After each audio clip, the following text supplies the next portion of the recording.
Good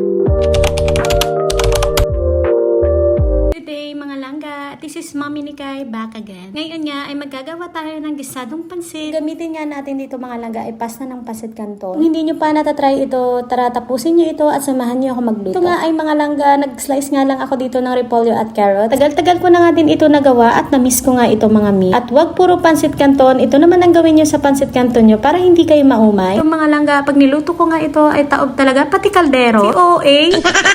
Tinurn on ko na nga itong lutuan namin at pinainit ito at saka ilagay itong mantika. Sinunod ko na nga itong aromas natin at sinitay nga lamang ito na maayos. Alam mong mabango na mga mi at maayos na ito ay isunod mo naman ang ating gulay. Uy, syempre gulay is life tayo mga langga. Para iwas tayo taba-taba.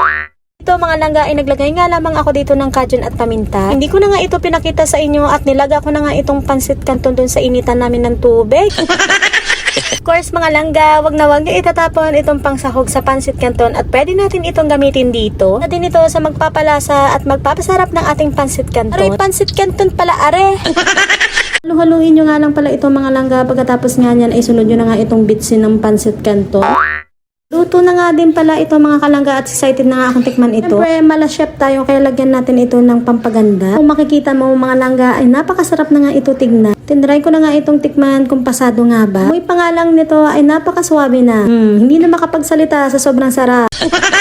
Hindi ko din talaga ito in-expect mga kalangga na napakasarap ang outcome nito. Pwede nyo nga din pala inegosyo ito at mas masarap pa sa pancit gisado. Yes, di mo kaya!